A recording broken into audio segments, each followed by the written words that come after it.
5. Perfect. All right, so we're ready to go. Chris, if you wanted to give your welcome statement. I will, thank you. Good evening, everyone. We're meeting tonight under extraordinary circumstances due to state and local emergency orders requiring social distancing. We amended the Rochester Preservation Board bylaws to allow us to conduct this hearing as authorized by the governor's and mayor's emergency orders, and to waive other requirements in order to proceed with this online hearing. These waivers permit us to hold this hearing by teleconference with no in-person attendance, allow applicant presentations by teleconference, and require all public comments, both in favor of and opposed to the application, to be submitted in writing by email or by hard copy document mailed to the zoning office or deposited in the secure drop box located in the link entrance of City Hall. All written public comments were all required to be submitted by 5 p.m. yesterday. Although this hearing has been altered from some of our normal procedures, many things still remain the same. All the normal notifications for this hearing, including mailed notice, publication, and the posting of notice, were followed. All the normal timeframes for applicant presentations and comments in favor of and opposed to the application remain the same. And most importantly, this board will hear, review, and make decisions about all the applications with the same diligence and using the same standards as required by the zoning code. Before we begin, I'd like to remind everyone that when a case is called, the applicant will be allowed 15 minutes to present. The applications are posted on the city website and available for the public to review. All applicants were advised to ensure that their applications were complete and included all information that they intend to present at this hearing tonight. As the application is presented, staff will, as reasonably possible, show the pages of the application the applicant is addressing. Following our normal procedure, the board members may ask the applicant questions if during the hearing the board determines that substantial new evidence has been submitted by the applicant during the presentation or is given in response to questions by the board. The case will be adjourned to the next announced hearing date to allow the public to review the new evidence and to submit additional comments. After the applicant's presentation is completed, staff will read into the record any comments received after the comment deadline that are not already posted on the city website.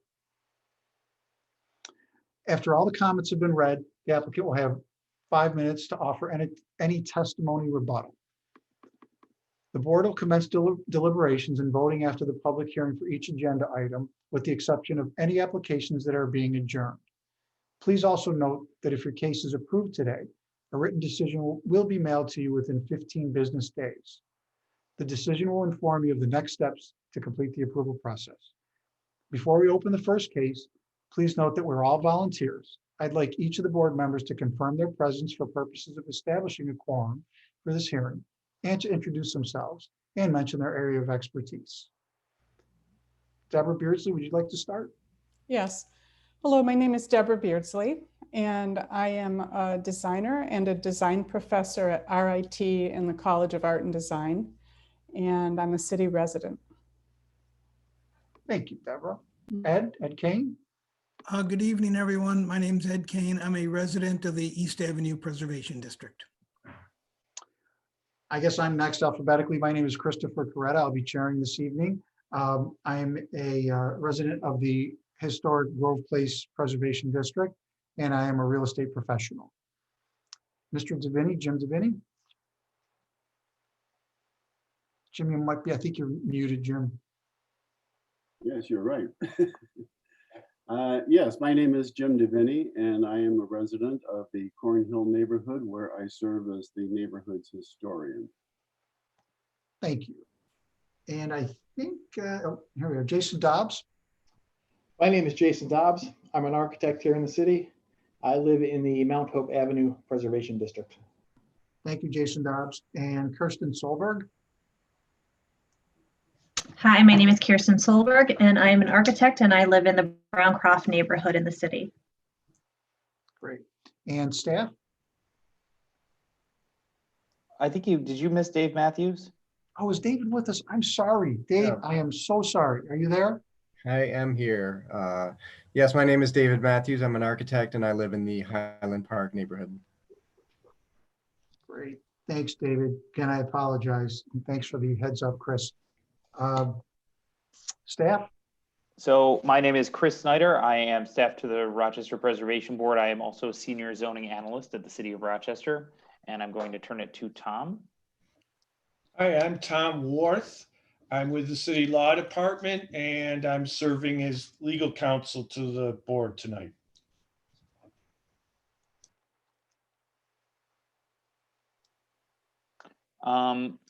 So I think what we're going to do, we typically take the site visitations and account for them in our pre-meeting. But Chris, if you just wanted to go through for both cases, starting with case 1, and field the board members to see if they had visited the site or not. Sure. We'll start with Deborah Beardsley. Did you visit both sites? Yes, I did. Thanks, Deborah. Ed Kane, did you visit both sites? Yes, I did. I, Christopher Coretta, did visit both sites as well. Jim Deviney? I visited both sites. Thank you, sir. Jason Dobbs? I visited both sites. Thank you. Dave Matthews Yes, I visited both sites. and Kirsten Solberg. I did visit the sites. Thank you very much. So now we know all board members have visited the sites. I will read in the first case. Chris, are you ready for me to do that? Okay. So our first case tonight is case 1, file A-016-20-21 for a certificate of appropriateness. The address is 701 Park Avenue, and the request is to install an approximately 9 square foot exterior illuminated projecting blade business sign and window signage reading Utica Hemp Company at the front facing facade of this mixed use building. The applicant is Chip Sweet with Utica Hemp Company. Mr. Sweet, are you with us? Mrs. Sweet, yes, I am. I'm sorry, I saw it was Chip. I apologize. That's okay. I get that often. Okay. Mrs. Sweet, do you solemnly affirm that the testimony that you're about to give in this hearing is the truth, the whole truth, and nothing but the truth? I do. Thank you. We're ready for your presentation. Well, hello, everyone. I am Chip Sweet, and I am one of the co-owners of Utica Hemp Company. Can everyone hear me okay? Yes, thank you. Great. I just want to make sure. As you know, we are a new retail business on Park Ave, and signage is crucial to what we're doing right now. We've been open for about 2 months without any signage, and I am here today to request your approval on our sign ideas. We are a CBD and wellness company, and we are retail. We are requesting 2 different types of signages. One is a vinyl sign of our logo affixed to both sides of the storefront window. Our idea is to have it placed at the very top of the windows so that it does not obstruct the view of anybody walking by. The logos will not be any larger than 25% of the storefront windows. And our logo is already naturally almost like a circle. So it'll be about roughly 18 inches in diameter. We are requesting approval on both windows. And if we cannot do that, then we would like to request for at least one of the windows. The second sign that we're requesting is to be affixed to the right side of the building on the brick. And that is going to be about 36 inches in diameter. The sign will be our logo against a black background, and our signature color is a mustard goldish color. It will be 2-sided, and the proposed material is PVC smooth with vinyl graphics. The sign bracket will be mounted to the brick using a wrought iron bracket and having 2 small gooseneck lights to illuminate the sign when it gets dark. I am not the sign professional here, but what we did was that prior to choosing our sign design, we researched the neighborhood, we walked up and down Park Ave, and we looked at all the different signs that were there. And there were two that really caught our attention and that really resonated with our company. And it was the Pittsford Dairy ice cream one and the Chai Guys. And we just thought, wow, we would really like our sign to be very similar to theirs. And knowing that their signs were up, we thought, why reinvent the wheel? So we basically modeled ours after the Pittsford Dairy because we loved the circle. And we thought that it would really complement our logo shape. We also really love the Chai Guys because the black background against his yellow logo just really popped. And it was really easy to tell what type of storefront they were. So when we designed our sign, I took a picture of Pittsford Dairy and I sent it to our sign company. And I said, this is what we're going after. And then they came back with the materials, with the proposed materials and the design. We feel that the design is very clean. It's just our logo against a black background. The actual bracket that we're using to hang the sign is identical, if I'm not mistaken, to Pittsford Dairy, including the gooseneck lights. So I guess I don't know what else to say other than that I'm available for questions, and I'm not sure if Paul is available at this point, but he's the actual company that's doing our sign, and I did request that he join the meeting in case if you had any specific questions about the sign itself. And I do appreciate the opportunity, and I'm available for any questions that you may have. Thank you. Thank you. And I am here. Paul, thank you. Paul, I just need to swear you in. Sure. And it's Siriani. Correct. Paul Siriani, do you solemnly affirm that the testimony you're about to give in this hearing is the truth, the whole truth, and nothing but the truth? I do. Thank you very much. So what we'll do now is we'll open it up to questions from the board, and we'll start with Deborah Beardsley. Deborah, do you have any questions for either Chip or Paul? I do. I have a couple of questions for Paul. Paul, could you please speak to the durability? Deborah, I'm sorry to interrupt. This is Tom Worth with the law department, and I wanted to ask the applicants with regard to whether and where they posted the sign, notice sign of their application on their building of this application. It's our understanding that it either wasn't posted 20 days in advance, or for some part of it, it was posted in the side window. And could either Paul or Chip speak to that? Yes, that would be me. We posted that sign on September 13th of 2020 in the front window. I believe what happened was that we have somebody that comes to clean our window weekly. And at some point in between yesterday and the 13th, it was moved to the side window. I believe it was a misunderstanding. We have a local guy that comes by to clean the windows, and when he does, he moves all the plants, he moves everything off of the little window ledge there. And I asked the employee that worked there, and I believe that's what happened. But we did make sure that the sign was posted on the 13th. I put it in my Google Calendar. I was adamant about that. All right. We've had at least one member of the public and then some members of this board who visited the site in recent days and either saw the sign in the side window or did not see it at all. Mm-hmm.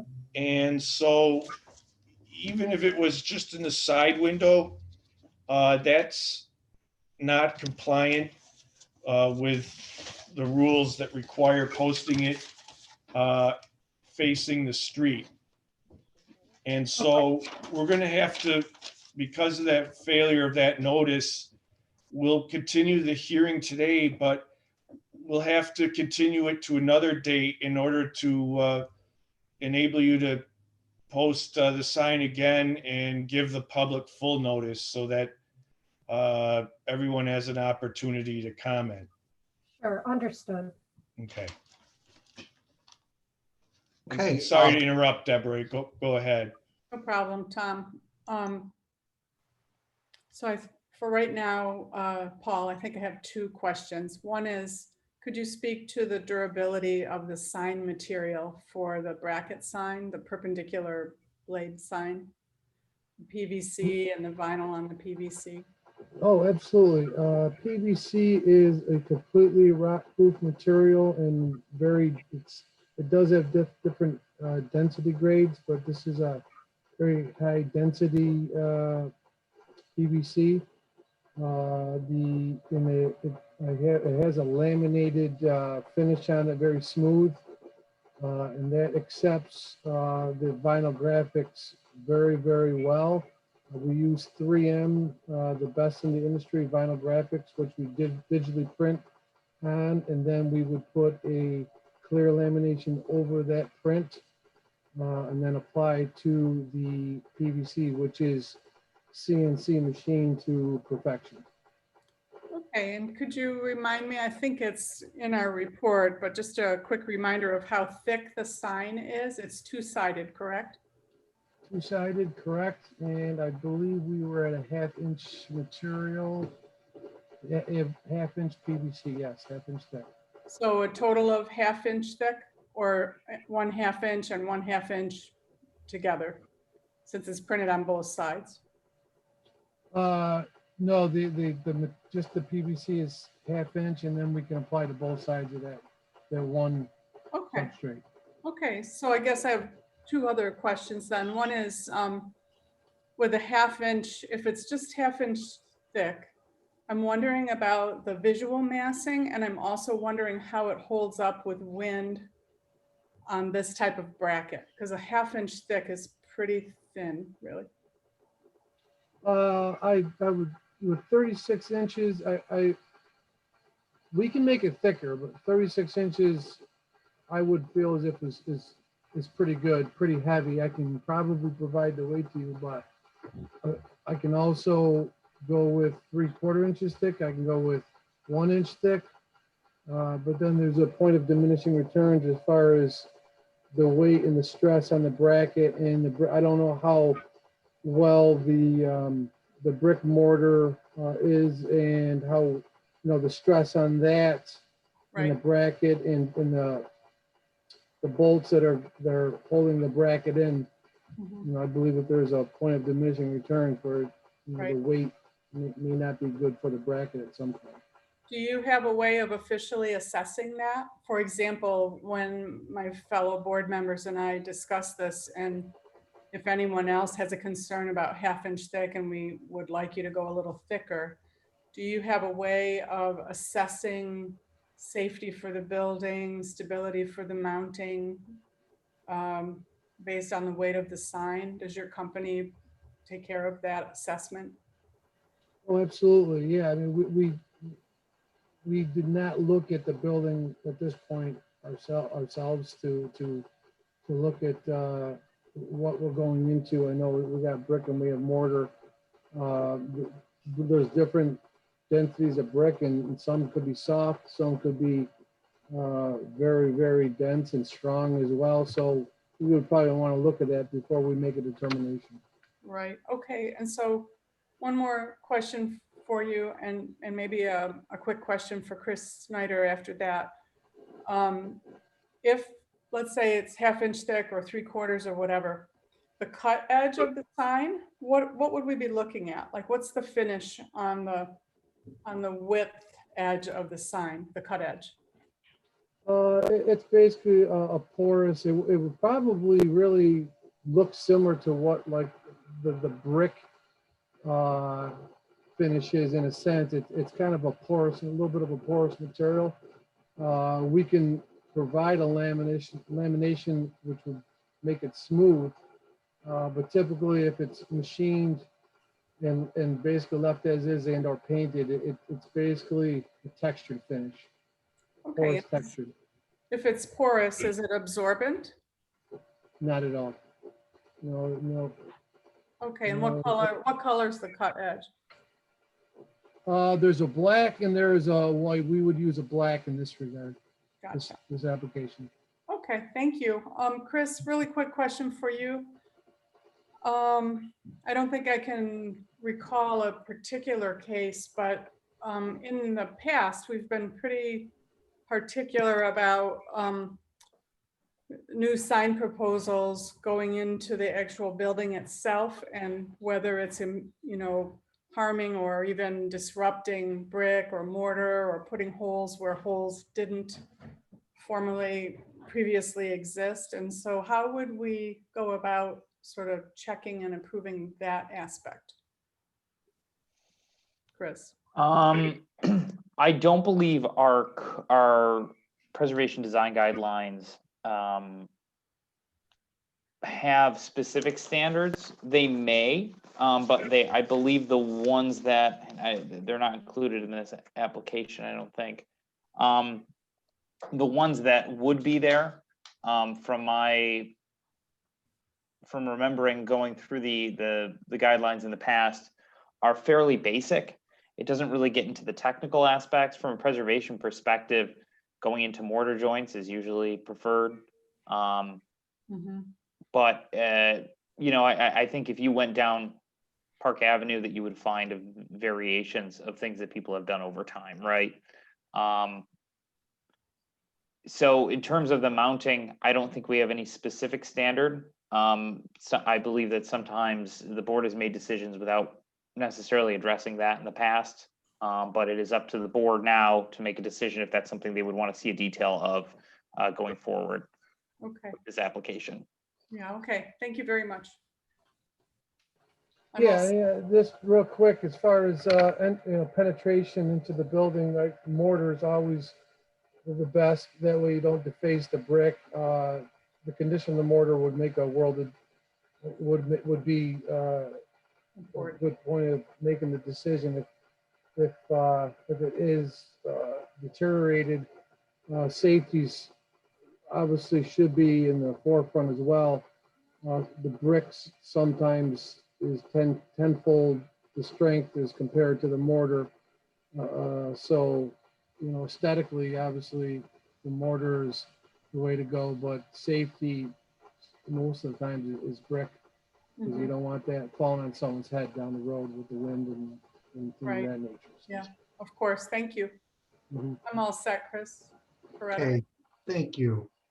Ed Kane, any questions? Oh, thank you. I have no questions about the sign. Okay, great. I'm next. I did have a couple of questions about the removal of the awning canopy above the shop windows, as well as the glass transom windows, which seem to be in kind of poor repair. Did you have any plans at all in repairing them? Are you speaking to me, Chris? Yeah, it would be for Chip, I guess. Oh, Yes. okay. So when we took over the lease in February, there was no awning whatsoever. I had no knowledge of an awning. The glass windows, I agree. There are some missing glass pieces in the front. It's a total eyesore. We've addressed it with the landlord several times. I do not own the building, we lease it. So therefore we feel that that is a landlord responsibility.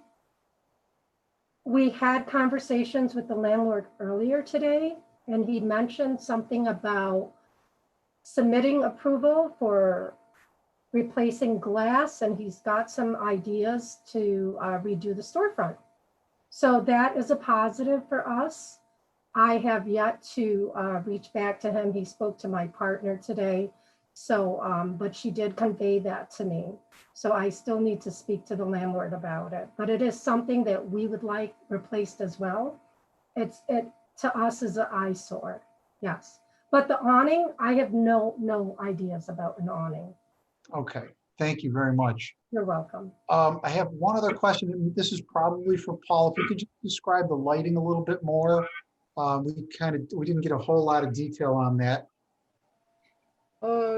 Yeah, basically looking at the sign bracket that was presented, There is behind the horizontal mounting cylinder in that plate, there's a place where the wire would be able to come through that from the building and into those lights. That's just a horizontal conduit coming out with someone described it as a bullet-shaped light, and those the lights themselves would be LED lights. Okay, great. Well, thank you. Thanks, Paul. I appreciate it. Sure. I have no further questions. Jim Deviney, do you have any questions?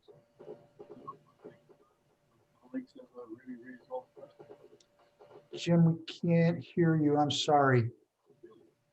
I'm unmuted. Yeah, it's just very quiet. I think you're having the same audio issue you were in the pre-meeting. Might want to get closer to your computer, or maybe it's your angle. 10 inches away from the computer. I have no questions. That's the main point. We heard that, so thank you. Thanks, Jim. Jason Dobbs, do you have any questions? No questions. Okay, Dave Matthews, any questions? I have no questions. And Kirsten, do you have any questions? No questions. All right, great. Thank you very much. If the board has no further questions, Chris Snyder, did you want to go over any public testimony if there is? Yes, there were 2 letters sent in. I want to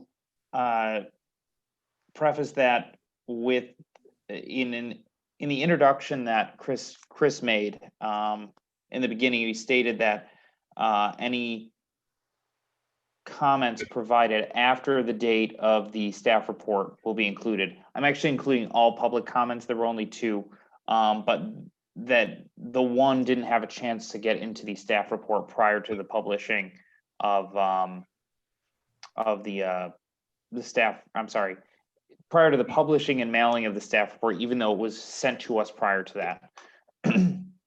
So the first public, or actually, let me read the statement for public testimony. This is public testimony for 701 Park Avenue, file number A-016-20-21 for the October 7th hearing. All written comments were due October 6th by 5 p.m. for inclusion into the public record. So the first public record we have, or first comment letter we have, is an anonymous comment letter for 701 Park Avenue, which was submitted on September 19th. It's absolutely critical we support local business, especially in a time when they are failing. I would much rather see an open business with a sign I don't particularly care for than a vacant building. This is not the opinion of many of the residents, however. Many of the voices of opposition are, frankly speaking, old and stuck in their old ways. Progress is a threat. Change is a threat. If they had their way, they would be nothing new. We would be riding horses or dirt roads. I've seen this attitude firsthand, especially in Park Avenue. There is no logic rationale to this group's views other than it's not the way it used to be. Even more importantly, this older generation contribute less. They no longer work and are on fixed incomes, yet their voices speak the loudest when there is a proposed change. They are the squeaky wheel that gets the grease, and it no longer can be this way. We must be willing to progress at a pace that is outside their comfort zone. The point of my statement is that I know there will be opposition to new signage, and that opposition is going to come from people that no longer contribute to the local economy. As a city, we need to still hear and value their opinions, but also consider the fact that receiving their approval will have zero impact on our future. I'm more interested in seeing a business succeed than worrying about a 30-year-old zoning code being violated. It's paramount to do what's best for local businesses to support them. Let them express themselves within reason. I am in support of the proposal illuminated signage at 701 Park Avenue. The second letter comes from John Lembach at 105 Meg Street, and it was submitted yesterday at 4:44 p.m. Dear board members, this application has a few problems. Failure to display the required notice of hearing sign. The sign was not visible as of 3 p.m. today, Thursday, 10/6/2020. This warrants a postponement of the hearing until such time as the required legal notice is displayed to the general public. Removal of the awning canopy above the shop windows needs to be explained and approved. The awning was approved for a prior application / business at this address and thus should be considered a permanent part of the building. The glass transom windows are in poor repair and need preservation without modification. These windows are an important element of the building's design and of the architectural ambiance of this section of Park Avenue. The application does not contain any specifics regarding the design of the light fixtures an applicant will be installing to illuminate the sign if approved. The submitted catalog photo shows a modern bullet-shaped fixture in contrast poorly with the scrollwork design of the sign mounting bracket.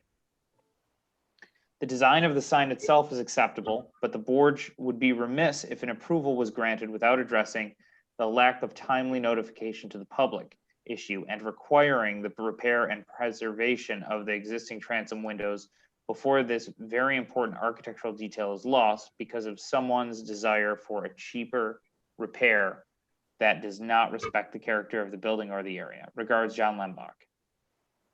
Those were the only 2 letters of comment from the public. Okay. If the applicant would like to speak to any of that, you're more than welcome to. You don't have to, but you're more than welcome to. I think we addressed the glass and the awnings. I feel that that is a landlord responsibility where we propose to hang the sign is not on the glass or not. We don't have an existing awning, nor did we ever, to my knowledge. So therefore, I hope that that can be addressed perhaps with the landlord. I'm not really sure how that all works. I will be more than happy to also share these comments with the landlord to see if we can do something about the glass. And then as far as the failure to display the required notice of hearing, I'm very disappointed that that has happened because I was really adamant about that sign being put up in the window as of even earlier than the required amount of time. The date that the sign went up in the front window was on 9/13, but I believe what has happened is that the person who was cleaning the windows removed the sign from the front of the window and put it on the side of the window. And I can't, that's our mistake then. I will accept that and we'll do whatever it has to, we'll make sure that it's in the front of the window moving forward. Thank you. You're welcome. Paul, did you have anything you wanted to say? Really, I guess the only concern regarding the sign itself, it said it looked acceptable with the sign bracket and the lighting. I think it's, my opinion, it's an aesthetically pleasing bracket. It's a very popular one. I believe it's being used in other areas of the city or maybe even that same street. And I don't know if they're saying that the shape of the light does not correlate well with the historical aspect of the bracket itself. And I guess really it's kind of out of my hands. There's not a lot out there in lighted brackets. I do a lot of digging for these things and there's not a big choice, but my opinion, and obviously I'm biased, it's a nice looking bracket. It's a good solution for this. That's it. That's all I got on that. Okay, thank you very much. Thank you. We'll go back to Chris Snyder. Did you want to take it from here, Chris, because we're not going to deliberate on this?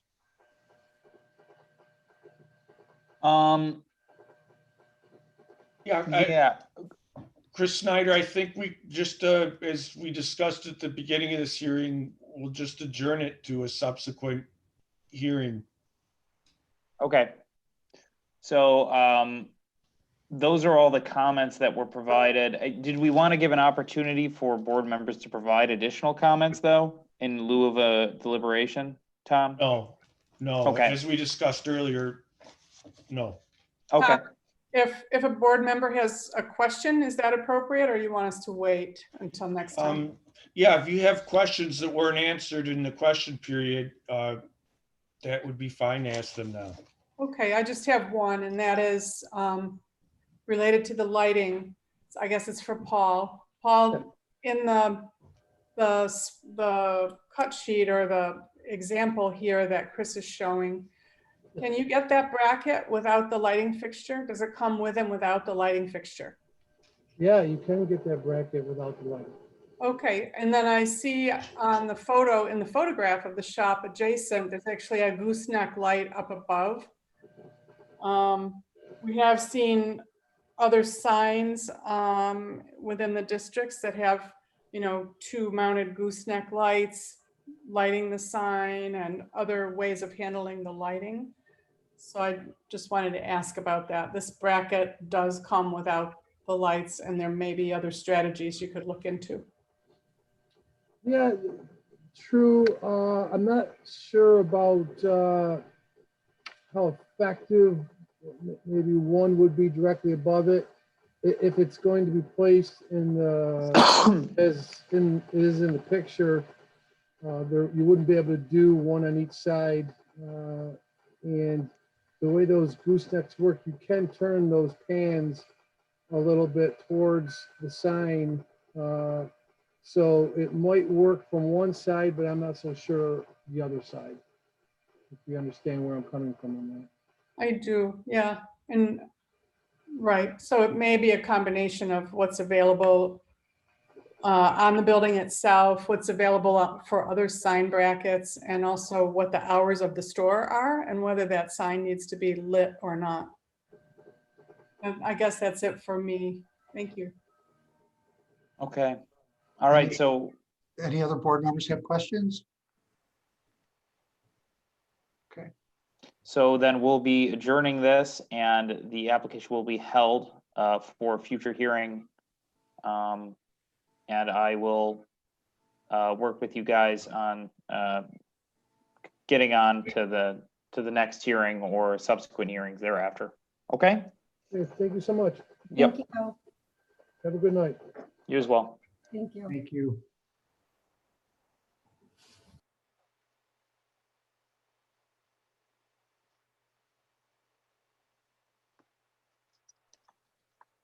All right, so the second and last case tonight is 48 King Street, file number A-017-20-21.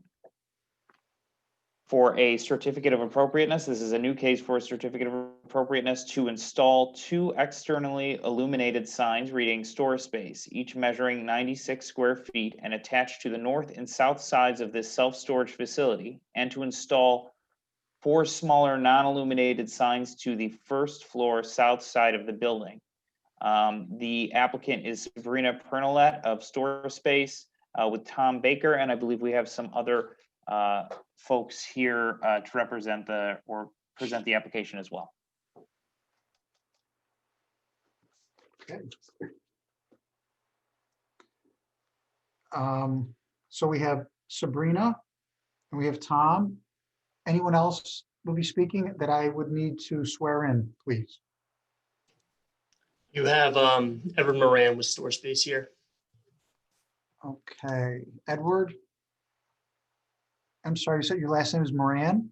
Moran, yes, M-O-R-A-N. Okay, so that'll be 3 people? Okay. I believe that's correct.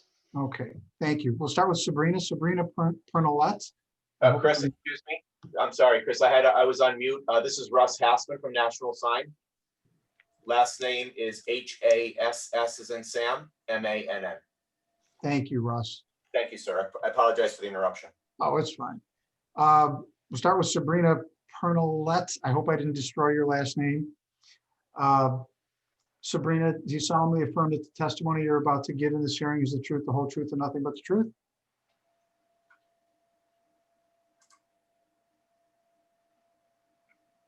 Sabrina, do we have you? Oh, we have a hand up.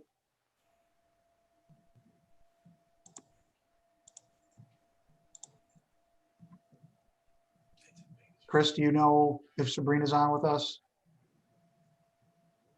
I see her, but it doesn't look, hang on one second here. She said we're getting a message saying she's on. Does she have audio?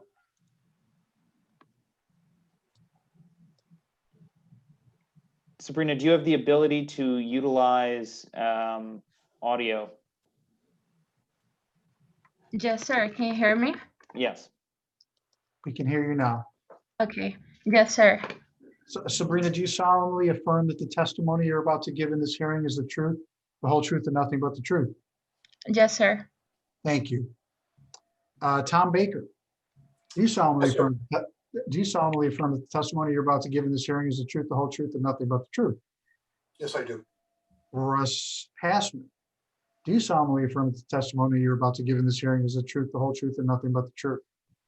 Yes, I do.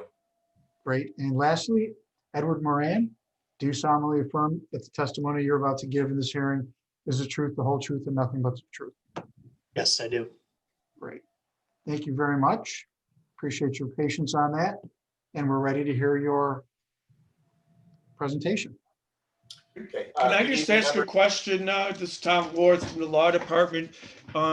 Is Mr. Moran on Ira Katz line, or I see Ira Katz is on? Do we need to, does he want to be sworn? Does he want to testify? Or is- Gentlemen, I just, they asked me to be on in case there's some questions that I could ask or I could answer due to the fact we built the building. So I'm available, and if you do need to swear me in, I'm available for that. Let's do that anyway, if you don't mind. No problem. Mr. Katz, do you solemnly affirm that the testimony you're about to give in this hearing is the truth, the whole truth, and nothing but the truth? Absolutely, yes. Thank you, sir. And it appears as if we're ready for your presentation. Okay, good evening, members of the board. My name is Russ Hassman. I'm the president and CEO of National Sign Corporation located in Berlin, Connecticut. Our application before you this evening is for our client store space. We are proposing 2 sets of 36-inch non-illuminated 1/4-inch aluminum plate letters, rail mounted on the north and south elevations. The signs will be externally illuminated by 2 LED floodlight fixtures per sign. That will be mounted to an approximate 6-foot straight arm above the sign locations to externally illuminate the both of those signs. The lighting has been designed by a lighting consultant, Heritage Lighting, and we adopted their recommendations as part of our submission package this evening. In addition to the 2 externally illuminated signs, we actually have 5 non-illuminated signs on the building. We have a set of 15-inch non-illuminated pin mount letters reading loading on the north elevation. And on the south elevation, we have 1 set of 12-inch office letters, 1 set of 12-inch parking letters, and 2 sets of 15-inch loading letters. And that is the total inventory of signs that we're proposing for this facility. Great. Okay, thank you for the presentation. We will open it up to board members for questions. We'll start with Kirsten. Do you have any questions, Kirsten? I guess maybe comments more than questions. I guess the first is for the office parking and loading, the signage dimension changes 12 inches for office and parking and then 15 inches for loading. Any reason not to keep those consistent? No hard and fast reason for that, just the proposal. We thought that the size of those would be appropriate for those applications. But in consultation with our client, I believe that we would be open to modifying those dimensions if the board would feel so inclined. Okay, and last comment question. I know historically looking at this project, we've been shown examples where historically the signage on this building was centered on the building. I can understand why you want it docked to one side. I'm sure it's probably more visible from the street is what I'm going to guess, but what are your thoughts if we were to discuss centrally locating the main signage on the building? Sabrina or Ed, I might pass that question on to you if you don't mind. Yes, absolutely. So Ms. Kirsten, I apologize. The reason of us locating the signage on the side of the building is because we would have more visibility from the highway and from the urban section on the south part of the building. We can consider the location in the center, but we believe that it's going to enhance even more the service that we provide if we have them on that section as well. Okay. Okay, just wanted to know your thoughts behind that. Thank you. You're welcome. Thank you, Kirsten. Dave Matthews, do you have any questions? Yes, on the graphic of the lock that's in between the word store and space seems to be off center, at least on the drawing of the vertical column. And I just wondered if that was intentional, or are we just seeing the spacing being a little odd, but it just kind of stood out a little bit that it was off center of that vertical column.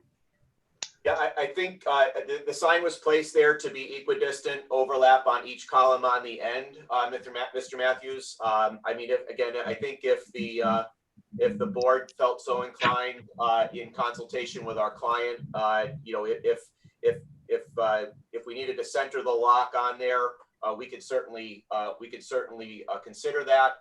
It's just that we centered it on the column left and right. You can see that the overlap of the S on the left and the E on the right is equal spaced on there. So if we shifted it a little bit to the left, then the sign wouldn't be centered on the columns. But I'm sure we'd be open to considering any adjustments that you would recommend. Yeah, you could just respace the lettering a little bit just to equal it out, even if one side or the other. I just didn't want it to look like it was a mistake where you're so close to having it locked in and then, you know, you kind of look up there and it looks like it was not installed right. So just those are my questions. Thank you. My pleasure. Russ, this is Ed. We would be okay to make sure that's centered as well. Great, thank you. And thanks, Dave. Jason Dobbs, do you have any questions for the applicant? I have no questions. Jim DeVinny, any questions? I have no questions. I'm next, Christopher Coretta. I have no questions. My questions have been answered. Ed Kane? My questions too have been answered. Thank you, Ed. And Deborah Beardsley, do you have any questions? Most of my questions have been answered, and I think the points that Dave and Karsten brought up are really good ones. Related to David's comment about the lock not being centered, I think the letters in the word space could be optically adjusted a bit, and that might mitigate that issue. For example, SPA, just visually they're a little closer and they could be spread out a tad.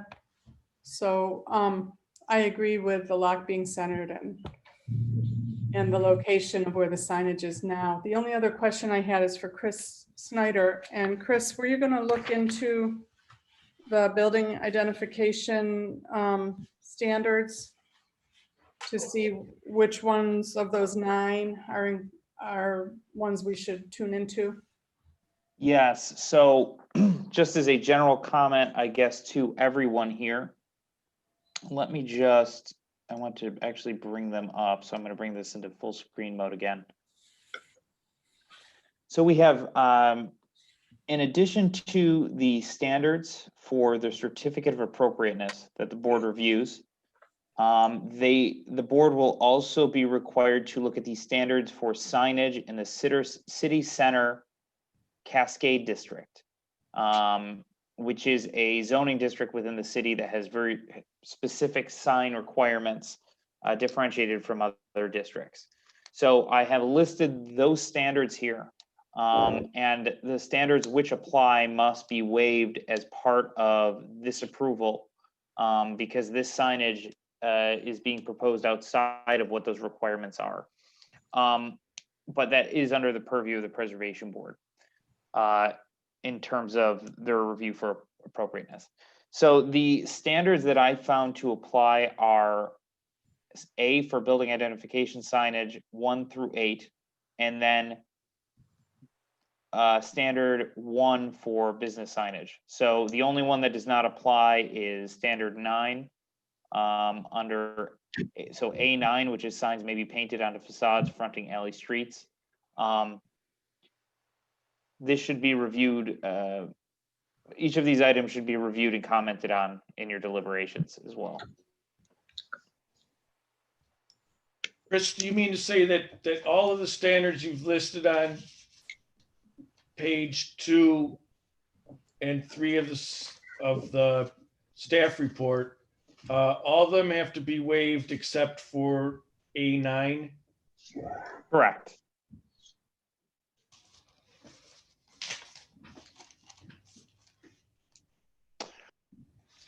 I guess I guess I should edit that comment. So some of them, it isn't clear to me. There would be required for, I think, some questioning to the applicant. So for instance, sign luminaries shall conform to, sign graphics shall be raised or recessed copy, number 7, or 8, no more than 3 colors. Those are considerations I think that the board should speak to the applicant about in terms of. Chris, since you know the ones that you're not sure whether they require a waiver or not, why don't you go ahead and ask the applicants? Okay, yeah, I can do that. So let's take a look at these standards. Excuse me. So 1 sign shall be allowed on each street frontage. There are 2 signs, one is not on a street frontage, 1 is on an alley street. I'm just going to go through them all, Tom. I think that may be an easier way just to explain what the waivers would be. I can't hear what you're saying. You're muted.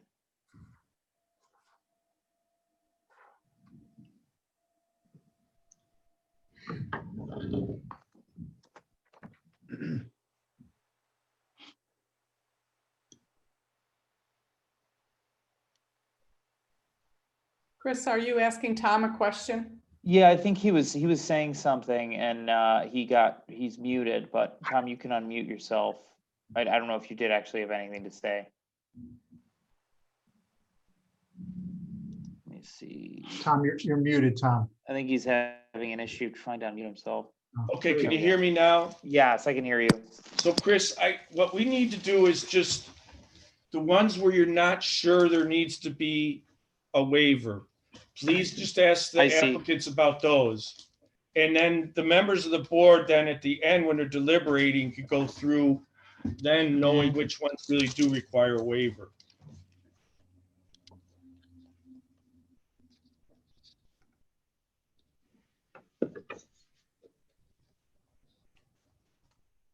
So item A1, A2, A4,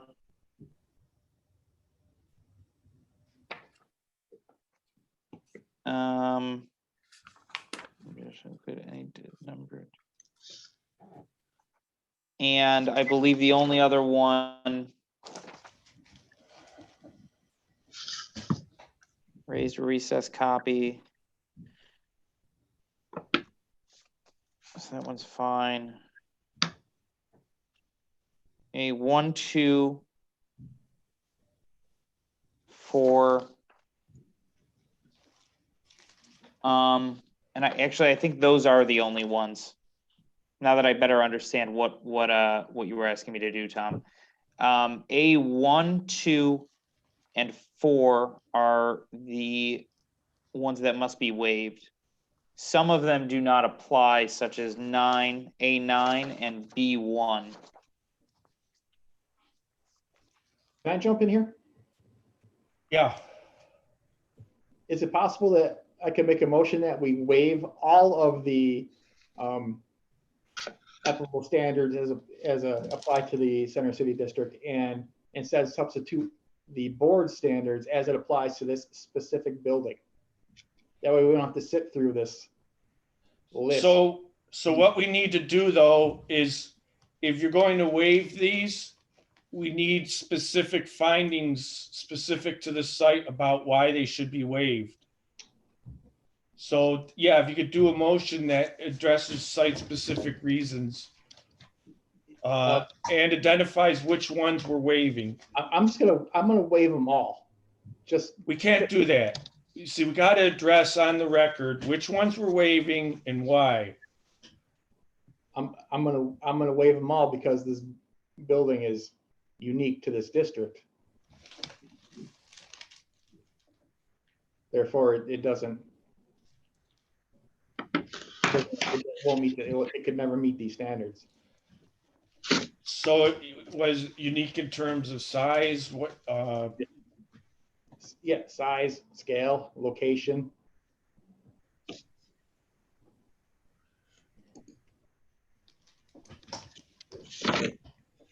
I support that. Should we do that during deliberation? yeah. Okay.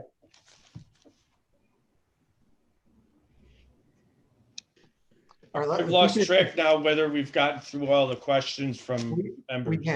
We have actually gotten through all the questions, and really we're open for any public testimony if there is any. Before we do that, I just want to clarify for the public, because we had kind of gone back and forth there for a second, that the standards for the public, for the record, and the board members and the applicant, the standards that we're looking at providing that would require waivers by the board in deliberations are A1, A2, and A4. All other standards are met or do not apply. In terms of public testimonies, there is no public testimony for this case. None has been provided by the public, so we will move on to the next segment, which is deliberations. So this is the deliberations for 48 King Street, file A-017-20-21 for the October 7th, 2020 hearing of the Rochester Preservation Board. During deliberations, board members review cases and take action by voting. There is no participation by applicants or the public. Okay, great. So we'll start with Deborah. Deborah, what are your thoughts on this application? My thoughts are generally that it's a fine application. I support waiving the three standards that have been called out, number 1, 2, and 4. I think it's a nice, clean proposal. I agree with Karsten's comment earlier about all of the smaller sort of location identification signs about the dock, etc. They should all be the same height rather than 12 inches on some and 15 inches on others. And I agree with David's comment about centering the lock on that, centering the lock on the architectural feature, and the possibility of spreading out the right-hand word, the first 3 letters of the right-hand word, for an optical adjustment and to possibly help with the spacing concerns of the applicant. That's great. That's great. Thank you. Anything else? No. Okay. Ed Kane, what are your thoughts? I agree with everything Deborah said. Okay. I would also agree with everything Deborah said. I think it was well said, well laid out. Jim Devaney? I'm very supportive of this proposal as described by Deborah. Thank you, sir. Jason Dobbs, your thoughts? I'm in favor of this proposal. I don't see any substantial change from previously approved signage for this building, so I'm in favor. Thank you. Dave Matthews? Yeah, I agree with Deborah's comments and Jason's assessment that the scale of the building and sheer size is not applicable to the those standards that will be waived. And Kirsten, what are your thoughts? I have nothing else to add. Okay. Well, Deborah, you put it so well. Would you like to give us a motion, please? Sure. 1 second. I would like to propose that case number 2, file number A0172021 at 48 King Street be approved as proposed with the following small adjustments. 1, that all of the secondary signage for location of various parts of the building be standardized to a common height. And the other adjustment would be to center the red lock graphic on the column of the building, the architecture itself. And to make a slight adjustment in the letter spacing on the second word, an optical adjustment. Do I have a second? Actually, we're going to waive 1, 2, and 4, please. I'm sorry, yep. And I would like to also add that the signage standards, building identification standard, signage, sorry, that the items where this proposal is not compliant, which would be number 1, 2, 4, we are, that's not me, just for the record, that we are waiving those 3 standards for this proposal. I second. A motion has been made by Deborah Beardsley and seconded by Jim Deviney, properly seconded by Jim Deviney. I will run through and we'll call for a vote right now. Deborah Beardsley, do you say yay or nay to the motion? Yay. Deborah Beardsley votes yay. Ed Kane? Yay. Ed Kane votes yay to the motion. Christopher Coretta, that's me. I vote yay to this motion. Jim Deviney? Yay. Jim Deviney votes yay to this motion. Jason Dobbs? Yay. Jason votes yay to the motion. Jason Dobbs. David Matthews, how do you vote? Yay. David Matthews is yay to the motion. And Kirsten Solberg? Yay. Kirsten Solberg votes yay. It's unanimous. Very good. Thank you very much. Thanks for the presentation. Thank you very much for your time. Thank you very much, and our sincere gratitude to the board for holding this hearing in these troubling times. So thank you very much for your time this evening and your commitment to this cause. Thank you. Thank you. Chris Snyder, you want to take it from here? Yep. So those were the 2 cases for tonight. So we will be closing the hearing. We thank all applicants and citizens. The next scheduled hearing will be held on November 4th, 2020. This hearing is scheduled to be a virtual hearing and will be streamed live to the mayor's office's YouTube page, just as this one is. Any change to this process will be posted on the city's website. If you have any comments or questions related to the Rochester Preservation Board or this hearing, please email staff at preservationboard@cityofrochester.gov. Thank you very much. Thank you, everyone.